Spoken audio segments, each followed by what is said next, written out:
دوستو یاد رکھنا، تگڑا اور مضبوط جوان پتہ کون ہوتا ہے؟ جس کی نظریں پوری طرح اس کے کنٹرول میں ہوں۔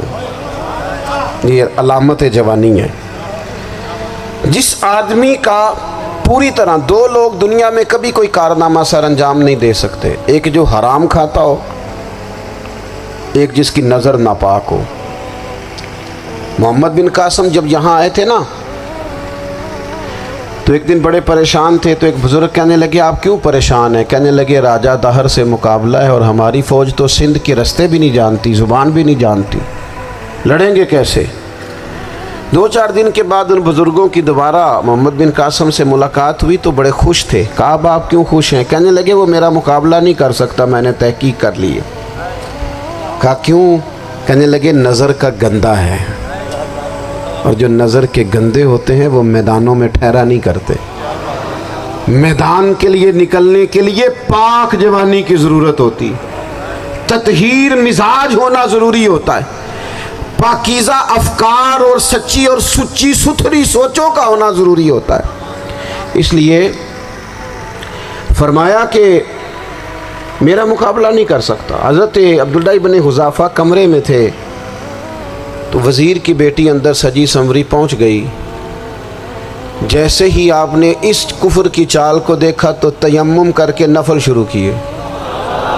وہ ساری رات بیٹھی رہی، رب کا بندہ ساری رات عبادت کرتا رہا۔ عبادت بڑا سہارا ہے، مصلی بڑا سہارا ہے اللہ کے بندوں۔ صبح دروازہ کھولا، وزیر نے اپنی بچی سے پوچھنا چاہتا تھا رزلٹ کیا نکلا، تو وہ کہنے لگی پیچھے ہٹ جا، اب تیرا میرا تعلق کوئی نہیں، میں نے نبی پاک کا کلمہ پڑھ لیا۔ اس نے کہا میں نے بھی زمانہ دیکھا ہے، پر یہ کیا لوگ ہیں، کستوری کے بنے ہوئے، سندل سے دھلے ہوئے، کہ میں ساری رات کمرے میں رہی اور 100 اور 1000 آدمی جس جوان کا مقابلہ نہ کر سکے، اتنا طاقتور جوان کمرے میں رہا اور اسے نظر اٹھا کے نہ دیکھا۔ او کچا رنگ للاری والا جڑا چڑھدا تے لیندا رہندا ہے، اے عشق تیرے دا رنگ محمد چڑھیا پھر نہیں لیندا۔ میں کہا ایک دفعہ نظر اٹھا کے نہیں دیکھا، کمال ہو گئی۔ اتنے بڑے لوگ، اتنی بڑی سعادت مندی، فیروز بختی، معاملہ فہمی حد ہو گئی۔ اللہ اکبر۔ دوستو بادشاہ جب پوری طرح ہار گیا نا، اس نے کہا مار دو۔ تیل گرم کیا ایک کڑاہی میں، اور جب آپ کو اس میں ڈالنے لگے تو آپ کی آنکھوں میں آنسو آ گئے۔ بادشاہ کا خیال ہوا شاید نرم ہو گئے ہیں، کہنے لگا روئے کیوں؟ فرمانے لگے سوچتا ہوں جان ہی ایک ہے، کتنا مزہ ہے اس کی راہ میں جان دینے کا، کتنی لذت ہے اس کے نام پر مرنے میں، کتنا لطف ہے۔ جے تو چڑھیا اتے دار بھی نہیں تے جے تو وکیا عشق بازار بھی نہیں، تے ایڈا سستا سودا پیار بھی نہیں، تے ایڈا سستا لبدا یار بھی نہیں۔ کئی جنگل گانے پیندے نہیں، کئی دوزخ لنگنے پیندے نہیں، جے وہ اس ملوں بھی مل جاوے ایدوں سستا ہور بپار بھی نہیں۔ تے کچھ سمجھ نہ آوے لوکاں نوں وہ کادے نال شہید کرے، ڈٹھی یار دے ہاتھ تلوار بھی نہیں، پر او دا خالی جاندہ وار بھی نہیں۔ کہنے لگے ایک جان ہے نا، تو دل کرتا ہے ہزاروں ہوتی تو ایک ایک کر کے محبوب کے نام پہ قربان کرتا، جب میرے پاس ہے ہی ایک، کروں کیا؟ حضرت عبداللہ ابن حذافہ رضی اللہ تعالیٰ عنہ جب روئے اور بادشاہ نے یہ بات سنی تو بادشاہ اٹھ کے کھڑا ہو گیا، سارے وزیروں مشیروں کو کہنے لگا تم نے کہا تھا نا بندہ ضائع کرنے والا نہیں، یہ بھی ضائع کرنے والا نہیں۔ کہنے لگا میرا ماتھا چومو، تم جیسے لوگوں کو قتل نہیں کرنا چاہیے، آزاد کرنا چاہیے۔ عزیز اپنی زندگی سے نا یہ بہت زیادہ ہرس، ہوس، طمع، اور یہ کسی بات کی بھی ہو، ہرس صرف پیسوں کی نہیں ہوتی ہے، شہرت کی بھی ہوتی ہے، یہ بیماری انسان کو اقتدار کی بھی ہوتی ہے، تعریف کی بھی بیماری ہوتی ہے، یہ سارے نقص ہوتے ہیں لوگوں کو، اور معاذ اللہ بعض جبوں کبوں کے اندر بھی ہوتے ہیں، وہاں بھی پنپتے ہیں۔ اپنی زندگی جب تک اس سادگی میں نہیں لاؤ گے جو رسول پاک نے عطا فرمائی ہے، جب لوگ آسانیوں میں پوری طرح الجھ گئے تو پھر وہ دور ہوئے اور کفر چڑھ گیا۔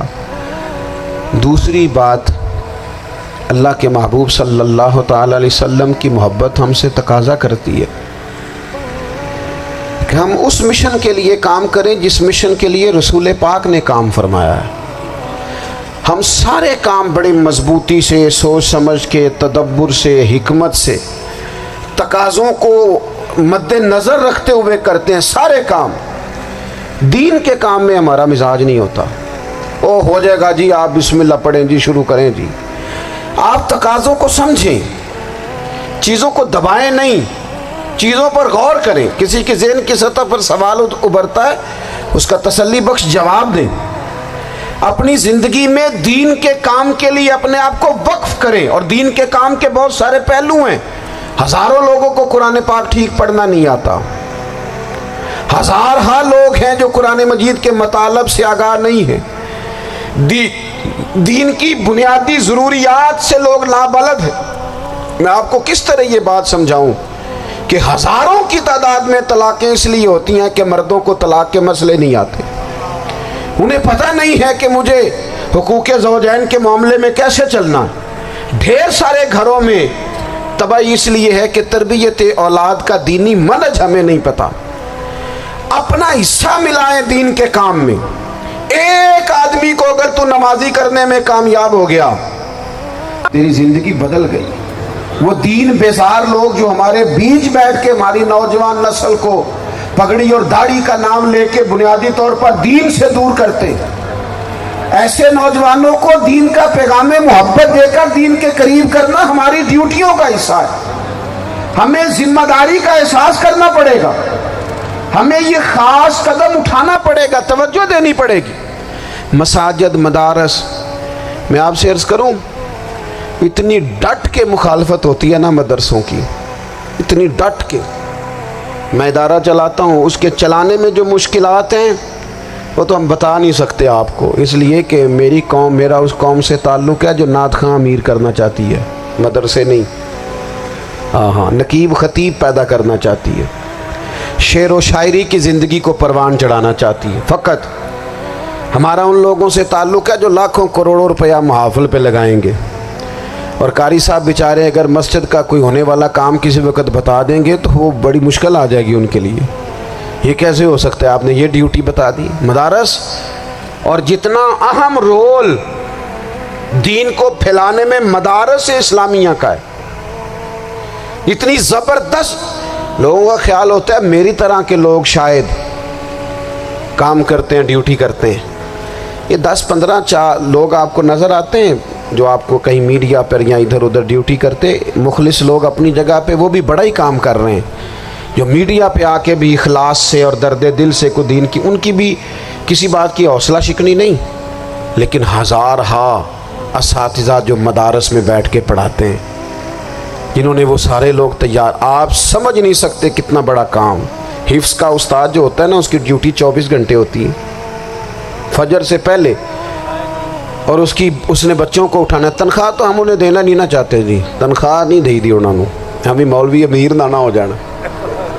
مولوی نو تے سوٹ بھی 27ویں والی رات دے ہے تاکہ کدھر سوان کے عید والے دن پا نہ لوے، چونکہ 27ویں تو بعد تے درزی پھڑتا ہی کوئی نہیں، کیوں حضرت ایسا ہی ہے نا، اس وقت تو نہیں نہ لیتا۔ تو ہم چاہتے ہیں مولوی ہماری مرضی کے ہماری طرح کا سوٹ نہ پہن لے۔